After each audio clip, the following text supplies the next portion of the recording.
Okay, that's okay. Okay, just tell me one thing. What are the governing laws you have studied in the heat transfer? Tell me about the governing Governing laws. law. Okay.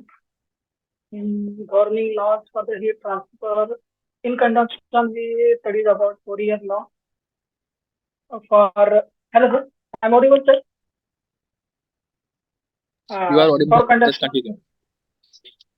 for conduction, we studied Fourier law for heat conduction, and for convection, we studied Newton's law of cooling, and for radiation, we studied Boltzmann law. Okay. Just define me the assumptions of the Fourier law. Fourier law said that I just want to the know the assumptions. assumption for the Fourier law is that properties of the material are same. That is, the thermal conductivity does not change with temperature. Second one, steady state is conduction, mm, and it is one dimensional. It is one dimensional only. Okay, Yeah. that's okay. Okay, suppose if there is a material or there is a slab, let us say there is a composite slab. Okay. Uh, Okay, sir. for the first portion, the thermal conductivity is independent of the temperature, and then for the second slab, okay, second portion of the composite slab, the thermal conductivity is directly proportional to the temperature. In that case, how does the temperature profile is going to be vary? How does the temperature is going to be vary as the fluid flow in the along the horizontal direction? Okay, sir. In case of Hmm. first one condition, which is thermal conductivity is constant, about uh, which is, does not vary with temperature. In that case, sir, first I draw, then I will show, sir. Yeah, just show me the diagram. Just show me the diagram. Okay, okay, sir. Okay, temperature Just draw. variation for the. Yeah. Just draw the temperature profile. There is a composite slab. Okay, For the first portion, the thermal conductivity is independent of temperature, and then for the second slab, the thermal conductivity is directly proportional to the temperature. Okay, I just want to know the okay, temperature profile in this case. okay, okay, sir. Mm,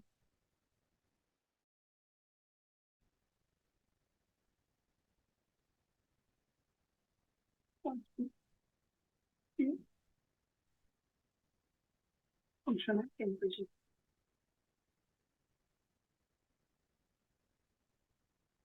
T1, T2, and for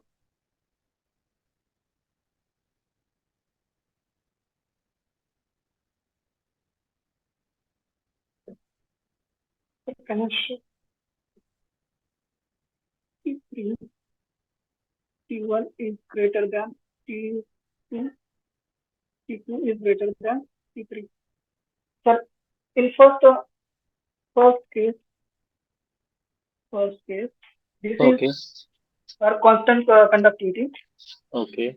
And what about in the second case? Temperature Why you have variation with, yes, but why you have drawn the two graphs in the for the second slab? sir, if it is the thermal conductivity is increasing with temperature, then the graph will be this. And if thermal conductivity decreases with temperature, then graph will be this. But I have asked you. Yeah, then for the second slab, thermal conductivity is directly proportional to the temperature. What does it mean? Thermal conductivity is directly proportional to the temperature. Yeah, which is varying with temperature. Okay, sir. For Exactly. It's directly proportional to the I temperature. consider it is decreasing with temperature. That means if I am increasing the temperature, in that case the thermal conductivity is also increasing. Okay. Okay, okay. So how does the graph is going to be? Sir, sir, this will This one. increasing with temperature. Okay. Just show Yeah, me the yeah. mathematical proof of these two graphs. Just show me the mathematical proof why the graph is having the increasing slope. Is equal to K into A C by D.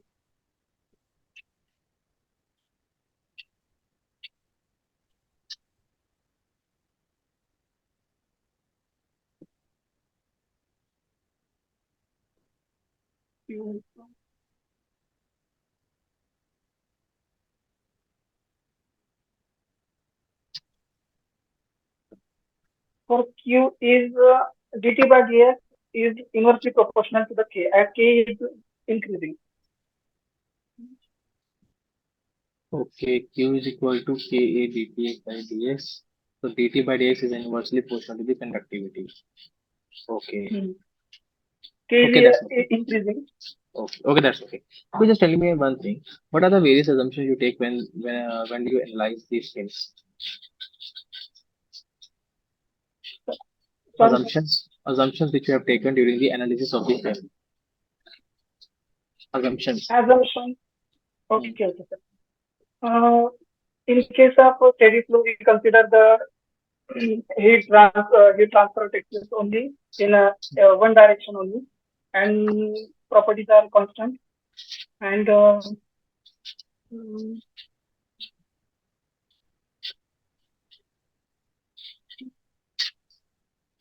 and area is normal to the area cross section is normal to the heat transfer direction. Suppose if you have three cross sections, okay, one cross section is having a dimension of 4 into 4 centimeter, and second one is having a dimension of 8 into 2, 4 into 4, 8 What's into 2, 8 into 2? and third one Yeah, is 10 into 1.6. Which cross section will you choose for the film? 10 is to 1.6, sir. Which one? The third one, 10 is to 1.6.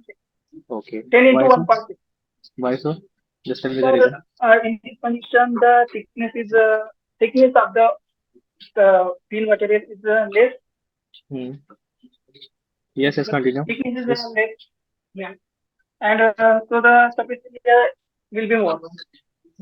Surface area will be more. But don't you think the surface area of In, all of these three cross sections are same? sorry, sir. Actually, for compact heat exchanger, we always want to increase the surface area and decrease the overall volume of the steel material. For that, only we can increase the surface area by decreasing the thickness, and so we But can but the decrease the surface volume area is also. constant. But the surface area is constant in all the three cross sections. 4 into 4, 8 into 2, and 10 into 1.6. The cross sectional area is 16 centimeters square in all of these three. Yeah, yeah, sir, yes, sir. Hmm.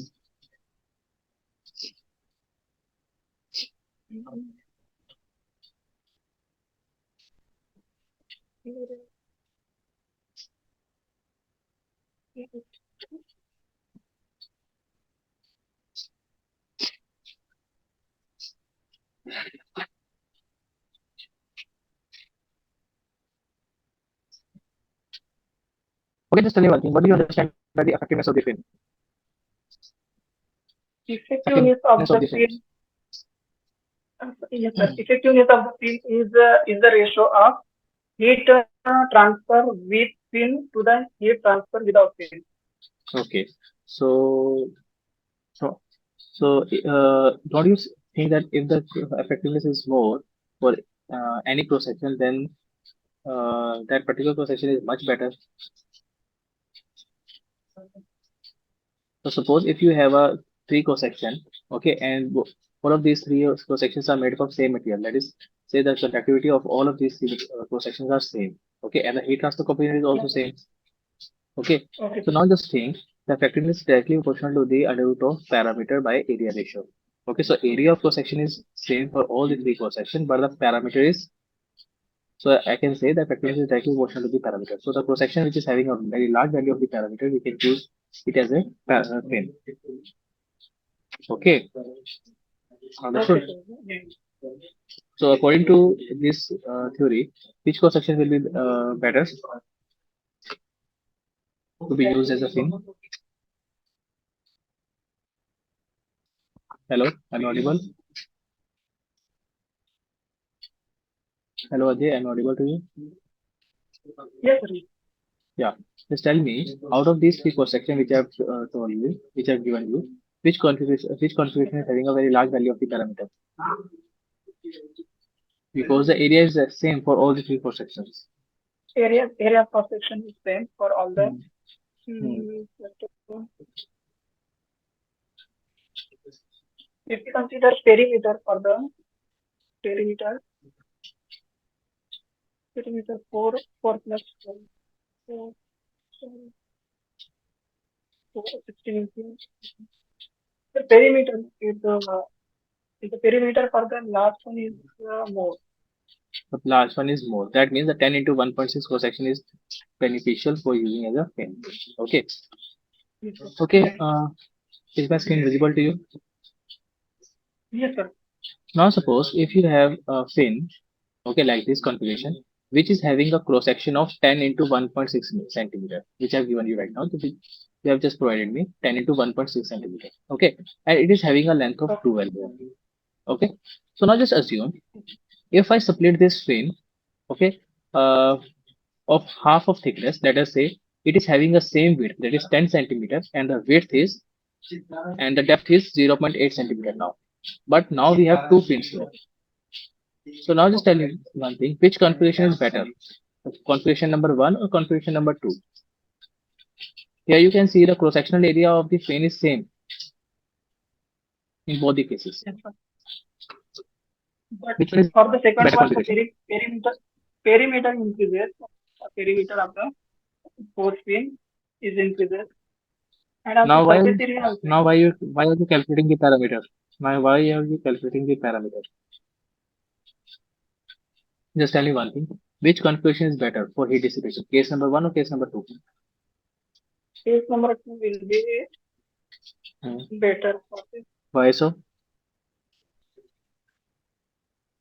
The perimeter is also increased and surface area also increased. Okay. Perimeter of the fin. Okay, that's okay. Okay, suppose if I do one more modification. Now I have a fin of L length instead of 2L. Okay, but the cross sectional area is same. That is 10 centimeter into 1.6 centimeter. Okay. Okay. In that case, out of these three, which configuration is better for heat dissipation?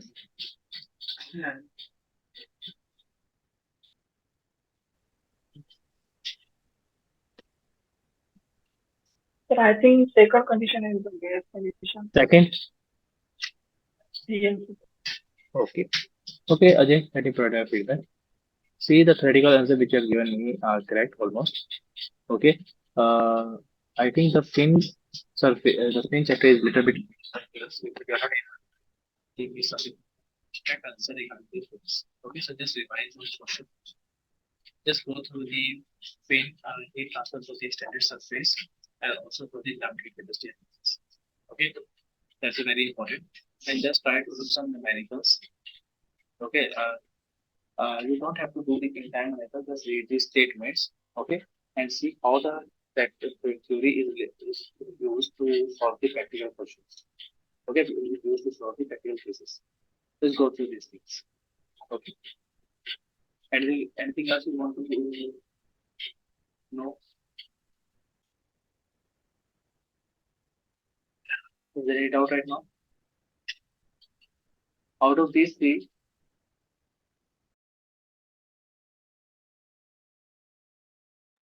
yes, unmute the laptop. Please unmute yourself.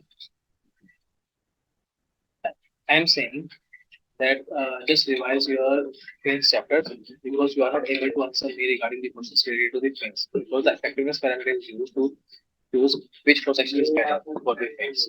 Okay, from the effectiveness part, we know that if the parameter is a P by A ratio of any surface is very large, in that case, we can use that particular cross section as a field. Okay, but you don't have to use that concept every time. Okay, because when I asked you that uh, when I've asked you that which configuration is better among the two between the first and second, in that case you have to see that we normally choose the thinnest field and closest space. So the configuration number two will be much better. Okay, but when I have shown you the third configuration, in that case the length of the fin is half. Okay, in that case the next approach will be used. Because if you see when the heat is flowing through the fin, in that case the first half of the fin loses the much more amount of heat than in the later part. Okay, so if you have a large number of fins, in that case the third configuration will be much better as compared to the first and second. Okay, so there's a proper mathematical proof of this. You can solve the question Okay, you can do some calculation, okay, of calculating the amount of heat rejected from these three calculations, and you will get your answer. Okay, so just go through this. That's very important. Okay. Is there any doubt? You can unmute yourself. You can unmute yourself.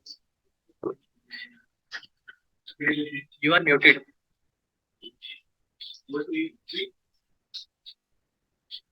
Hello sir. So do you have sir any doubt? Overall कैसा sir? मेरा पहला snap है आपसे sir. Overall ठीक है, ऐसा कोई issue नहीं है. ठीक है ना, बस प्रोसेस ऑफ रिवीट होगी पर डिवाइस प्रोसेस काफी ज्यादा मेन क्वेश्चन है. थोड़ा सा परसेंट क्वेश्चंस को सॉल्व करने की कोशिश करो. प्रैक्टिकल अप्रोच, प्रैक्टिकल्स केसेस के साथ प्रैक्टिकल नॉलेज को कैसे लिंक करते हो उसको देखने का कुछ मैकेनिकल्स करने में सॉल्व करने की रिक्वायरमेंट नहीं है. जस्ट क्वेश्चंस को रीड आउट करो तो देखो आपके पास कैसे क्वेश्चन है, हमें कौन सी अप्रोच यूज करना है. ठीक है, सिर्फ आपको ये चेक करना है. Okay okay Ajay, now you can